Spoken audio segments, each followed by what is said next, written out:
helping business leaders grow themselves, their team, and their profits. This is EntreLeadership. Now, here's your host, Ken Coleman. Coming to you from the Music City, this is the broadcast of Leaders by Leaders for Leaders. Thank you so much for joining the conversation. Excited to bring to you as our featured conversation, Charles Koch. That's right, billionaire CEO of Koch Industries. And after that conversation, we're going to bring you two great resources to help you start 2018 off on the right foot. Well, let's get right to it. He is the chairman and CEO of Koch Industries. Now, you hear billionaire, and I don't want you to check out because some of you are going, man, I'm just trying to be a thousandaire. And I get that. But here's the fun part of this conversation. He didn't set out to be a billionaire. He didn't start out as a millionaire. He took over a family business and he applied some really cool talents and principles as a result of what he cares about, mathematics. You're going to hear some of that, really fun. So you're going to learn, I think, some of the most practical stuff we've ever aired on this show. I'm that confident. You're going to hear some new terms you haven't heard of. How do you apply them? Really, really practical stuff. So don't get lost in how big they are. Be focused on how good they operate the business. This is my conversation with Charles Koch. Well, Charles, really thrilled to have you with us. And we got to talk a few weeks ago and learn more about your personal story. And I want to start there because we've got so many small businessmen and women that are listening in. We have people who aren't owning a business. We have people who are middle management. We have people that are starting out early on in their journey. And I want them to connect with you and your early story of how you got into what we now know as your business and empire. How did it start out for you? Well, it started out for me. I didn't think I was much good at anything. I learned I had some math and conceptual and logical ability, so I was looking for a place to go to school that was what was emphasized rather than all the other abilities I needed in other places. So I went to MIT where the language was math and everything was concepts. And after I finished there, I went to work for a consulting firm in Boston, a full-line consulting firm. And it was a great experience for me in that I got to work in most of the types of consulting work they did in product development, process development, management services, strategy, innovation, and so on. And I was looking for a chance to go in business for myself or with other people I would meet. And I thought that was a good kind of hunting ground for those opportunities. After I was there about 2 years, my father called me and asked me to come back and join his firm here in Wichita, Kansas. And there are basically two businesses that he had. The bigger one was called Rock Island Oil Company, and it had a gathering system, a crude oil gathering system in southern Oklahoma. So that was one business. And then the other was Koch Engineering Company, which really didn't do engineering. It made distillation tower internals. So this company was a small company that made those internals.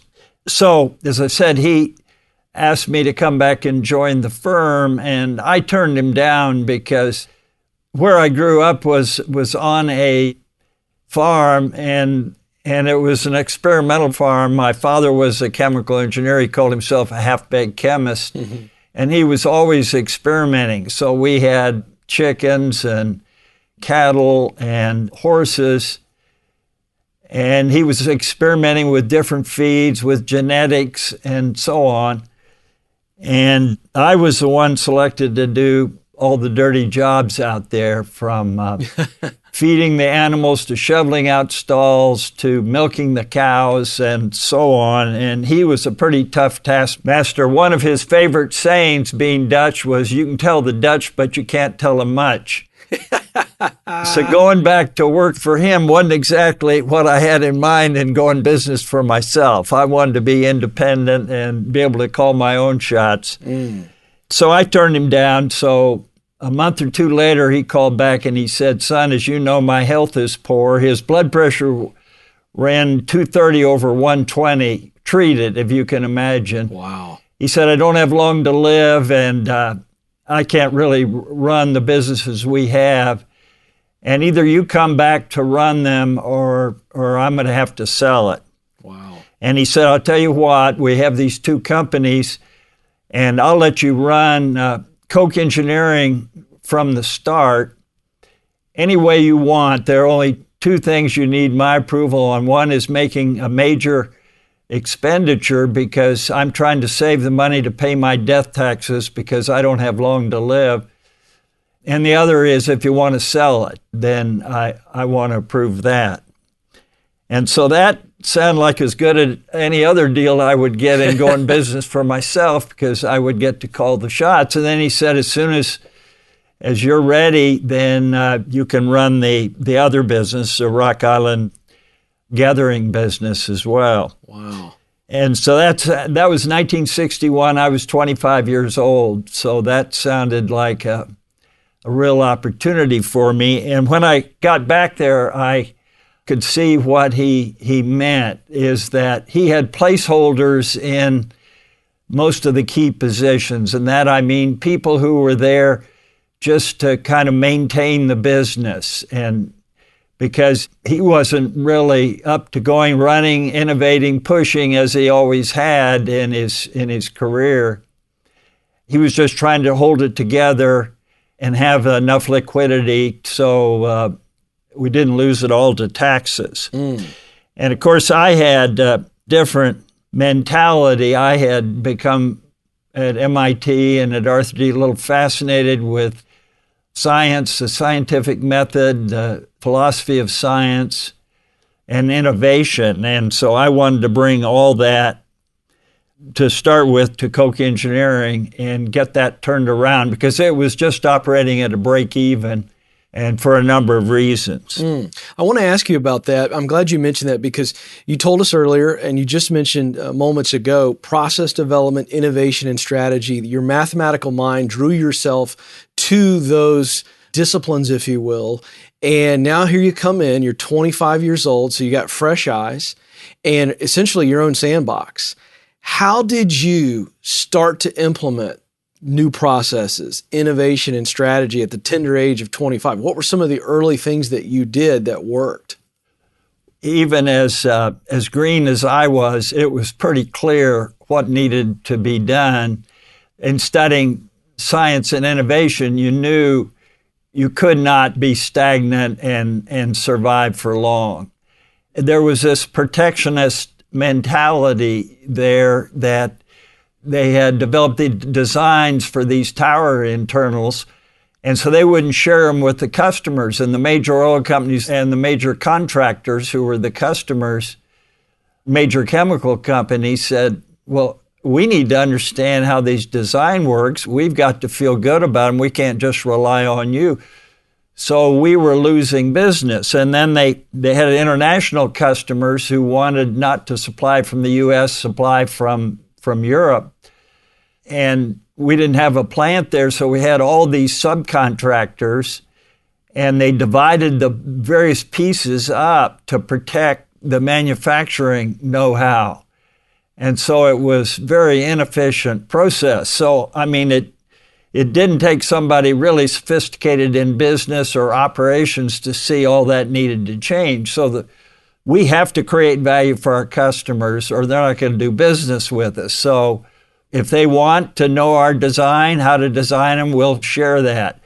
And then I went to Europe and set up a plant in northern Italy to manufacture for ourselves there. And then started adding other capabilities, like I heard somebody in commercial development to look for new allied products so we could start growing. And miracle of all miracles, that worked pretty well. And so my father was impressed, so he pretty well turned over the rest of it to me, which was this crude oil gathering system. And then we applied the same kind of methodology, but obviously in a much different business. And then that worked. All this worked just beyond my belief. Yeah. I knew these theories were sound, but I didn't know that they would work that well and that quickly. But it was, I think, really because the business was so stagnant that it was just like, as the expression goes, like a bird's nest on the ground. Yes. When we talked a couple weeks ago, you introduced a phrase to me that I had never heard before, but I love it. And it dovetails beautifully off of what we're talking about right now. And that is the virtuous cycle. You and your leadership really figured this out. I want you to unpack that for our listeners. What does that look like? What does that mean, virtuous cycle? And why is it so powerful? Yeah, the virtuous cycle was kind of the culmination of all the studying I did on the principles of scientific progress. And then when I got back there, I started studying all these other disciplines on the principles of social progress as well. And when I'd learn a principle, I would immediately try to apply it. And so putting all that together, I came up with this concept of the virtuous cycle that works this way. The starting point is to understand what abilities you have that could create capabilities that will create superior value for others. So that's the starting point, is developing capabilities that will create superior value for others, and then to apply them for the best opportunities for that, and then continually improve and add to those capabilities, which then open new opportunities, which then point to the need for additional capabilities, which lead to still more capabilities. And this, if it all works out, leads to continual improvement and progress and growth. And so that's been, I didn't have all this formulated back then, but we were doing a lot of aspects of that. And more recently, we've been formally applying it, and that the more you can articulate and conceptualize what you're doing, then the more you will do of it and the more you will learn from it. And so that's kind of been our evolution. Yeah, it really is so sound. I've heard that you have said that Koch Industries is capability bounded, not industry bounded. How has that given you terrific freedom to see opportunities and then weigh those opportunities? Part of that is the luxury of being a private company, because if you're a public company, like we had this crude oil gathering business, say, well, you're in the oil business. Well, we knew how to gather oil, but what did we know about refining or running service stations or exploration? So that made no sense. So we said, okay, what capabilities do we have, given that we're good and we're very successful in building that business, that we could apply to other businesses? So looking at the capabilities we had to create value for others, rather than having this stereotype image that we're in the oil business. No, we never thought that way. Yeah, see, that's so powerful. You're constantly looking through the lens of what capabilities do we have that we can scale. And that's how the business has taken off and just multiplied. And I think that's what a lot of business owners would love to catch. One part of that is, and I know we're talking about successes, but I want to park here for a minute because I love this virtuous cycle and this capabilities mindset. But there have been failures along the way, I'm sure. But I want you to speak to what you've learned over time and your leadership has learned when it comes to assessing opportunities. As you're looking at capabilities, what has worked for you as it relates to saying, all right, we might have the capabilities to get into this, and this does present an opportunity, but it may not be the right opportunity? Everybody has capability to do something, but you need to be able to differentiate yourself. You need to know or not know. You don't know till you get in it. It starts with an experiment. But to believe that you can create superior value for your customers. And unless you can create more value than their alternatives for them, you're not going to succeed in that business. And then you need to believe that it's sustainable, that it's not just you get in and they'll immediately copy you, or somebody will come up with a better way of doing it and you'll be out of business. So those are some of the things we look at. Then another piece of it is to, when we're entering a new business, is to do it at an experimental level. That is a small enough level that if it fails, it's not going to cripple us or destroy us. Another thing, even before we start the experiment, to have an internal challenge process where we don't say, okay, we got this vision and we don't want to hear any naysaying. No, we want to hear naysaying. Not for people to prove they're smart or just stop us, but we want people to point out the flaws in our strategy and in our theory that we can create superior value. Because you're much better off to learn the flaws in your thinking before you plunge into it than afterward. And I've never understood people who want to protect their ideas and not have them criticized. Like any decision I make, when I think we ought to make an acquisition or implement a strategy, I look for, okay, what are the key drivers in success or failure in this venture, and who is really good at each aspect, whether that's operations, marketing, distribution, whatever it is. I want challenges. I want people who are going to come in and say, okay, what's wrong? Tell me what's wrong with this. How can this go wrong? I want to understand all the pitfalls. And every time we go through that, we come up with a better answer than I had to start with.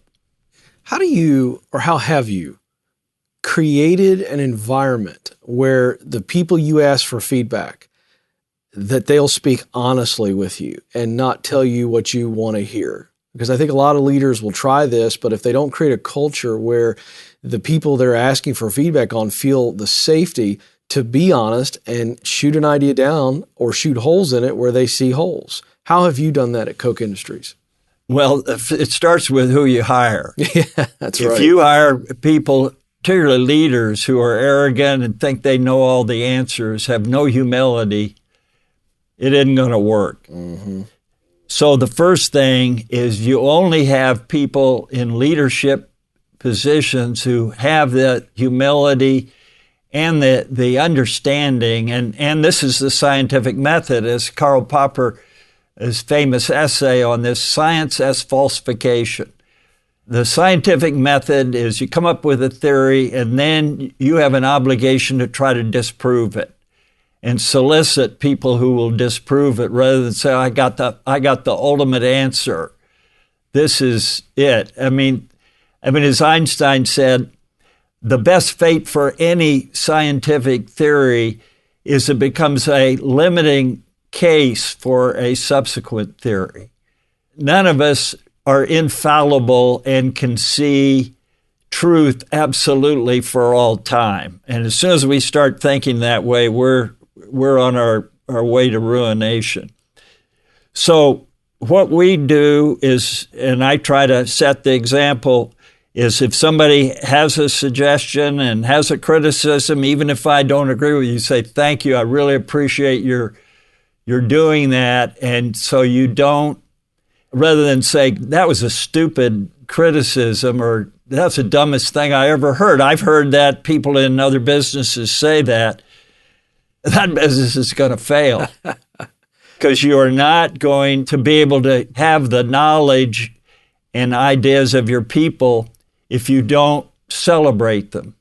One of the things I picked up from you in our conversation a few weeks ago, I wrote this down, and it's clear in all of your companies, it's clear in any time spent talking with you that you really do embrace change. And two of the words in talking about change that you mentioned that you and your leadership have been intentional about is embracing and driving change. And I spent some time thinking about that. And I think that a blind spot for many leaders is to drive change because it sounds good, we know it is good, but they themselves don't embrace it, or they haven't created a culture where once we say this is the change and we start driving it, the act of embracing it is a whole nother enchilada I want you to speak to that because I was really, really moved by that. And I think that that's something you've been great at, is not just driving change, but embracing it yourself and therefore creating a culture where the company embraces it. It's a reality.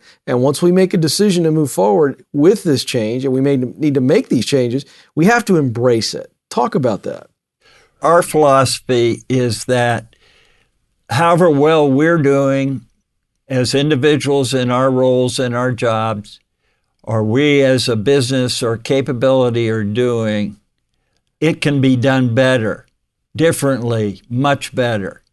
So that's the state of mind all of us in leadership, and we try to inculcate in all of our people, is that you need to be constantly striving to improve and find better ways. So this is what comes under the rubric of Polanyi's concept, the Republic of Science. The Republic of Science is you gather knowledge from everywhere that might be relevant to what you're doing and try to see if any of those concepts can be used to help you find a better way. And so every day we want all our people experimenting in small or large ways to find better ways to do things and be exposed to what's going on everywhere in the world that we might be able to use from different fields, from our fields, different fields, wherever. And so this is the Republic of Science is, okay, we want to share knowledge within the company. All our different companies share knowledge, share together all the knowledge, what's going on in our industries and outside of our industries. I'll give you an example. In these tower internals I mentioned earlier, we have one that's made up of various metal sheets of different shapes. And those would be assembled by driving a nail through them with like a jackhammer. And that's very time-consuming and makes the operator injury-prone. So we were looking for a better way to do it. So one of our workers in Italy said, well, you know, my family used to be in the mattress business, and the company that supplied our equipment to make the mattresses had a device that could drive the needle all the way across the mattress, and maybe there's a way you could adapt that. So we approached the equipment company, and they, oh no, we can't. We do needles and thread. We can't do nails. So, okay, let's combine your knowledge and ours. So we worked on it and found a way to modify their equipment to assemble these devices, and it reduced the time and cost by about 80%, eliminated the injuries. Huh. See, you never know where an innovation's going to come from. So you expose yourself to all different ideas, and you have everyone with an inquiring mind at every level in the company. Mm. That seems to me to be such a competitive advantage. Whereas most companies just get larger, there is a just natural inclination to lose that nimble spirit, that nimble mindset. No, it's a constant battle because, I mean, we all like to rest on our laurels and become complacent. And this is one of my theories, that success is and then not just mine, but through history, success is one of the biggest enemies of success. It happens in nations, it happens in people, and it happens in companies. And so we constantly need to remind ourselves that whatever we're doing is not going to be good enough. And if that's been true through history, or the urgency is an order of magnitude greater today with the pace of technology. That's exactly right. You also introduced another phrase to me that I absolutely loved, and you called it creative destruction. Now, we've been talking about a lot of the same things, but creative destruction, I loved it. I loved when you said it, and I made a note for you to define that and how you use it on a daily basis.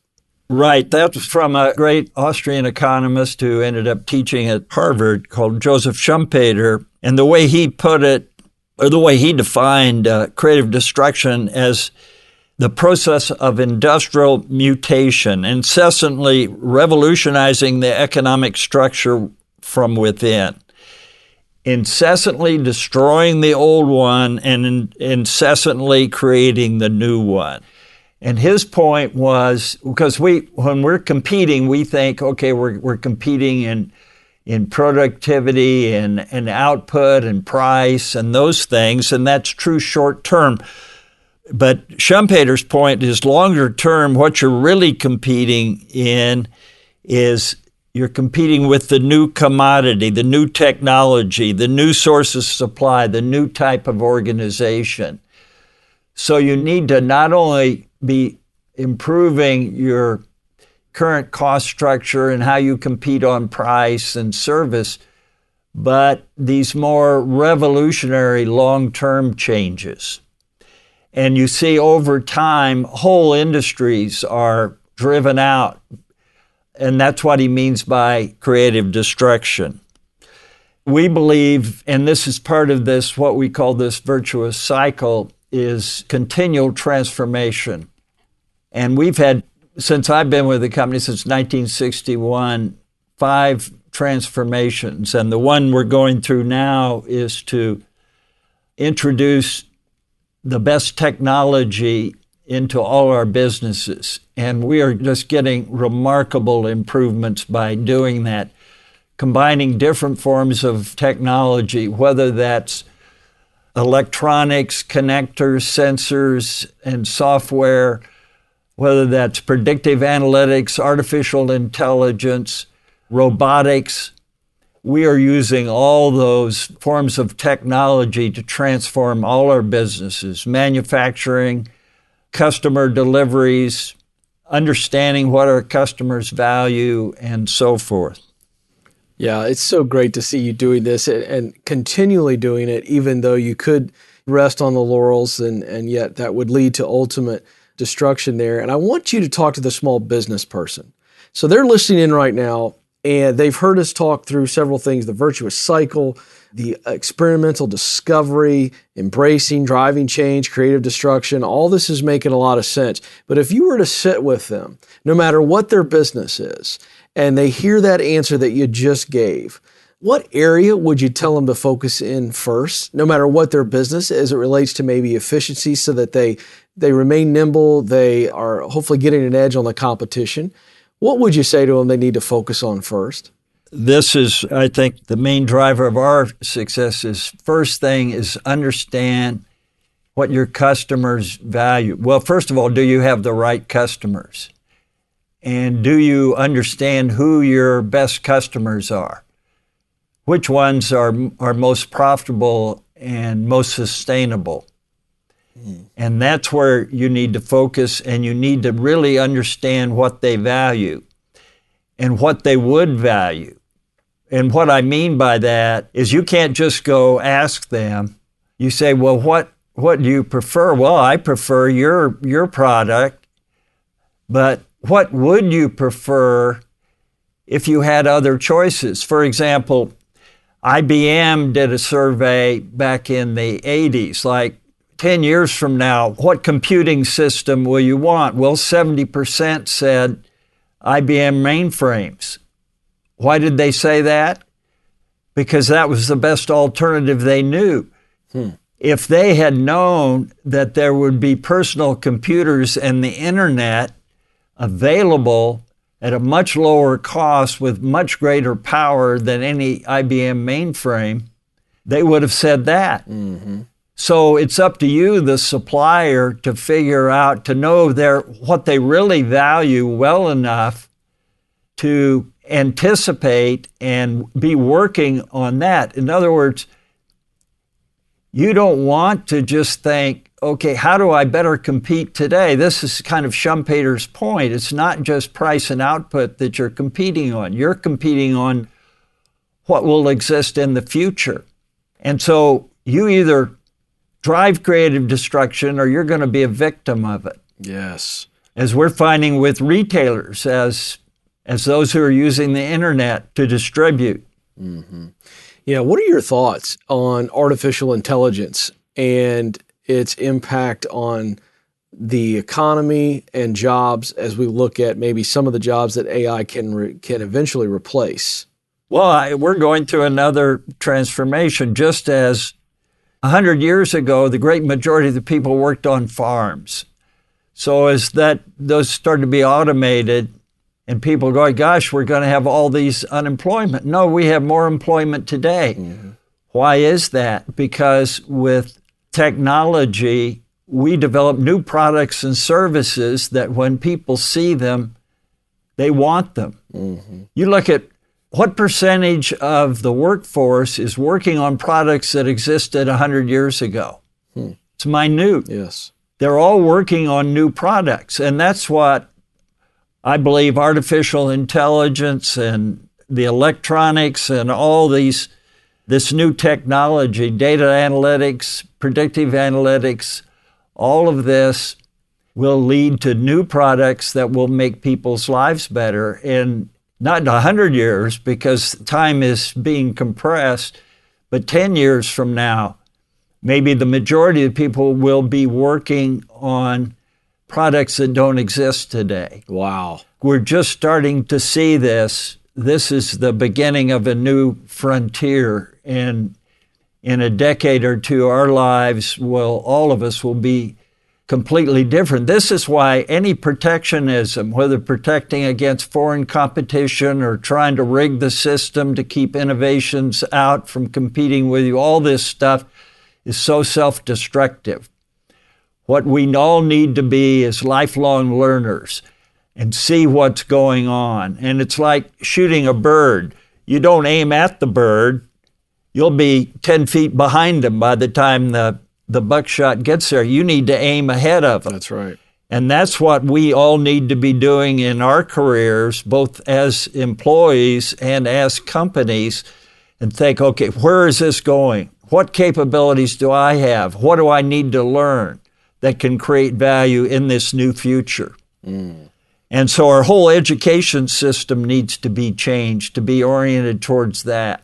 And that state of mind rather than, okay, the professor has all the answers, just memorize them, pass the test, regurgitate them, and that's it. No, we need to be exposing these students to a whole variety of ideas and challenges and encourage them to challenge, not just regurgitate and then try to silence any different viewpoints. I mean, if we did that here in the company, we'd be bankrupt. That's right. Well, I want to stay here for a minute because this is absolutely right. And this is something as leaders we have a say on. And that is that if we're not careful, Charles, we are literally beating the curiosity, the ability to ask a question and come up with an answer that we believe in or that we must experiment against, and thus killing innovation, which is really the child of curiosity. And we're institutionalizing the way people are thinking instead of letting them think creatively.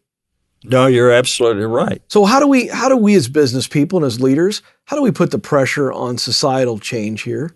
Well, I think we start with ourselves. And what we need to do in our businesses, which we try here, is to ingrain in our people, first of all, you should only benefit to the extent you're creating value for others. So you better understand what aptitude you have that can be turned into valued skills, and not just valued skills today that will be valued in the future. So you need to first start with a mindset that you can learn, contribute, and succeed. And you're going to do whatever it takes to do that. And then you need to learn the values of success, such as integrity, humility, treating others with respect, having a desire to contribute. And then you need to experiment to find where you have aptitudes that can be turned into values skills.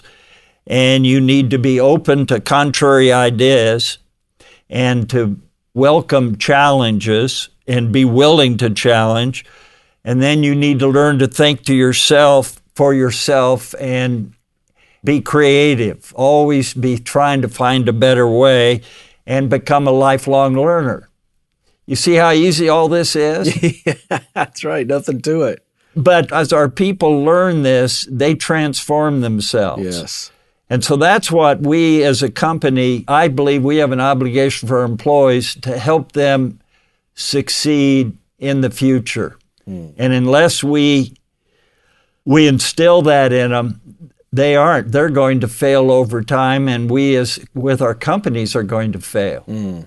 And then we as a society will fail. And we're seeing that in this two-tiered society. We have certain companies like us are doing well and people who are doing well, and then we have another form of the population, large portion of the population that are being left behind because they don't have these opportunities.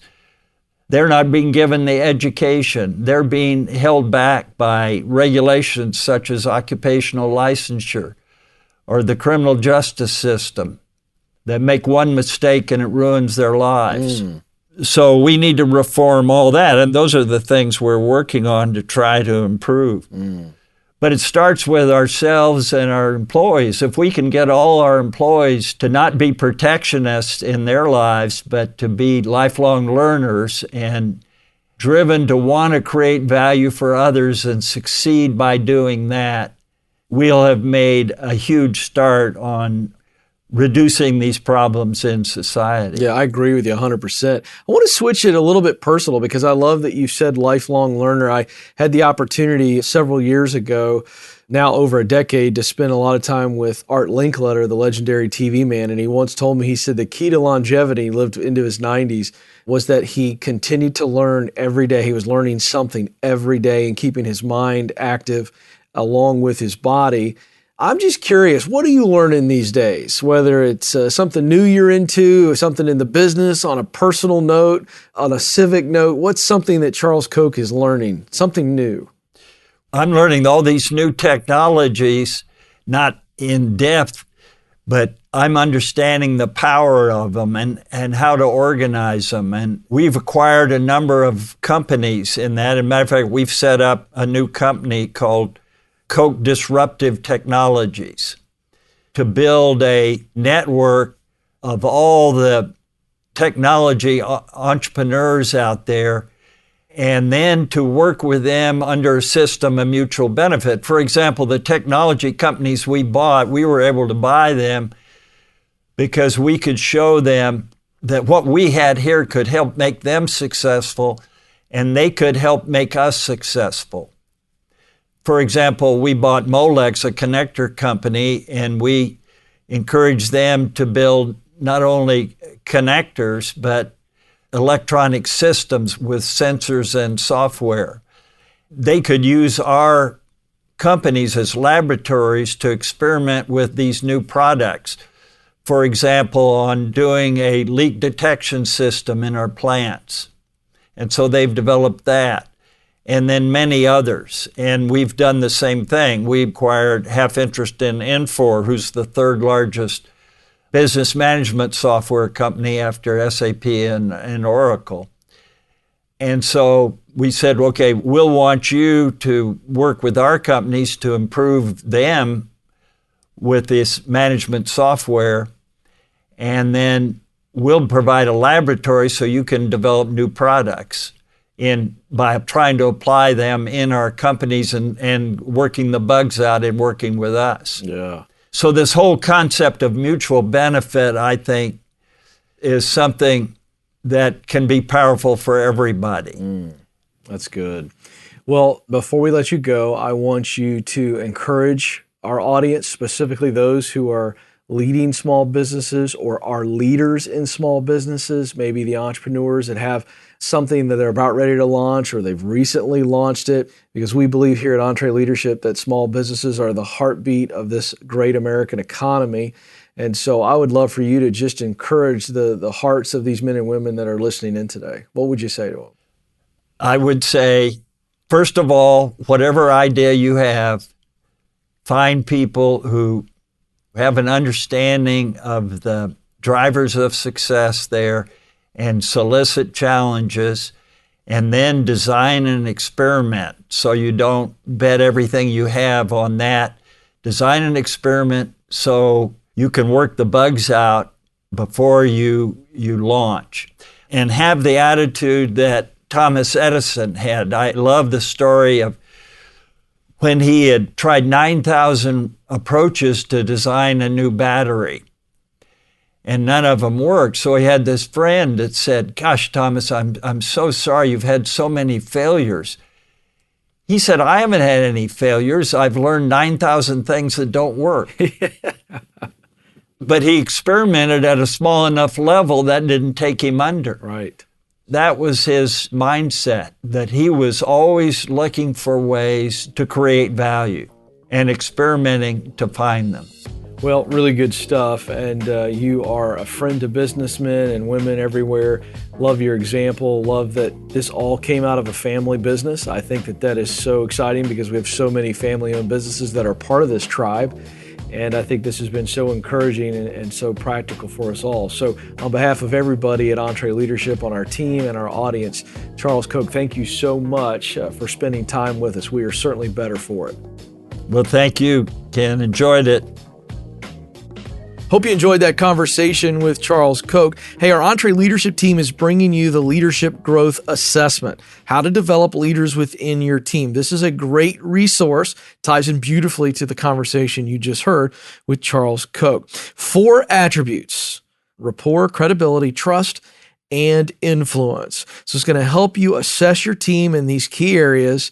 And then once you know where your team is at, where you as an organization are at, you can begin to make adjustments to lead better. If you'd like this resource, couple ways to get it. Text Leader Growth. That's 2 words smashed together, no space. Leader Growth. Text that to 33444. That's 33444. Or you can get the link in the show notes at EntreLeadership.com. Just click on podcast and go to episode 244.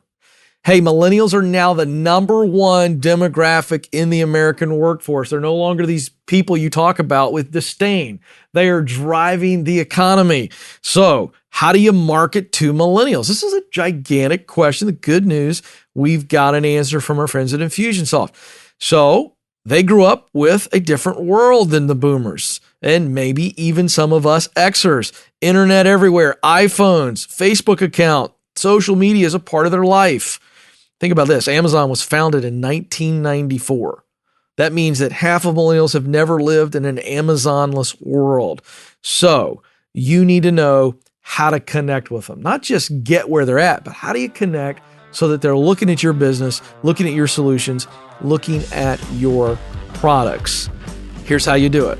You get the Marketing to Millennials guide. This is proven stuff. It works. If you want to get it, we've got the link in the episode show notes at EntreLeadership.com. Click on podcast, episode 244. That's where you go. Get it. And again, why would you not take advantage of this very important and free resource? All right, folks, that's going to do it. I want to say a big thanks to Charles Koch for being our guest. On behalf of Will Rudder, our producer, and our engineer, Jim Babb, and the entire EntreLeadership team, thank you so much for listening. We'll talk with you again very soon.